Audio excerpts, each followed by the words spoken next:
projet a commencé il y a 4 à 5 ans. On a travaillé intensivement pendant les derniers 3 ans.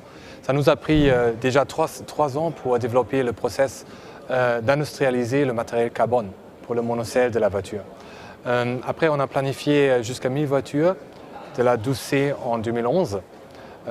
Mais on va continuer à lancer des voitures dans un rythme de tous les 10 à 12 mois, des versions et des nouvelles voitures, pour monter en volume jusqu'à 4500 voitures en 2015. Nous avons déjà communiqué que 500-550 voitures sur les 1000 sont destinées pour l'Europe. 70% vont aller en Angleterre, en Allemagne, qui sont les 2 marchés principaux. Mais pas loin derrière, c'est la France. Et c'est pour ça qu'on a aussi 2 partenaires en France, à Paris et à Monaco. Il n'y a encore aucune voiture qui est vendue, mais on prend des réservations. Aujourd'hui, le marché anglais est déjà complètement réservé pour la production 2011.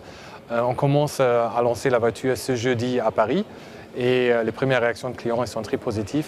Dans notre base de données, on a déjà 2800 clients qui ont annoncé qu'ils pourraient être intéressés d'acheter une voiture. Alors il faut comprendre que ce n'est pas le successeur de la F1.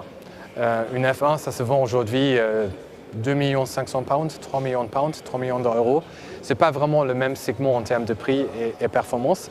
On est plutôt dans un segment des voitures, des sports cars, avec comme concurrents les Ferrari 458 Italia, Lamborghini Gallardo, le Porsche Turbo et le Porsche GT et GT2. Alors on est plutôt dans le segment 180 à 220 000 euros.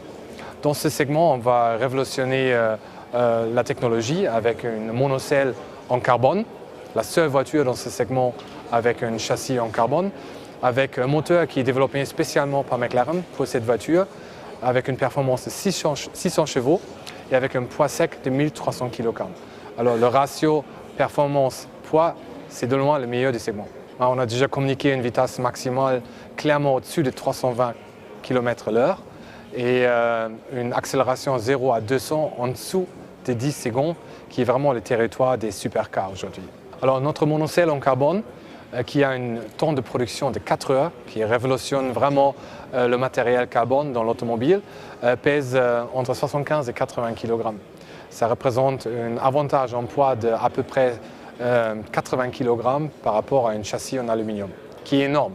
Et ça explique aussi le poids sec de 1300 kg de la voiture. Mais tous les composants de la voiture qui sont développés par McLaren, ça veut dire la totalité, et optimisés en termes de poids. Quand on a pris la décision de revenir sur le marché, la dernière fois avec la F1, c'était entre les années 93 et 98, la décision était vraiment de faire une voiture 100% McLaren. C'est un challenge pour tous les constructeurs, mais aujourd'hui, le châssis, le moteur, la boîte, même le système d'air conditionnement de la voiture, l'électronique de la voiture, chaque bouton, chaque composant est 100% McLaren. Et on voulait se différencier par rapport aux autres. C'est excitant, je dis, c'est rare qu'on communique quand même un lancement tous les 10 à 12 mois à partir du printemps prochain. Ce qu'on a communiqué, on va juste faire, on se limite à des 2 places moteur central, mais on n'a pas encore précisé dans quel segment et avec quelle voiture on va élargir notre gamme.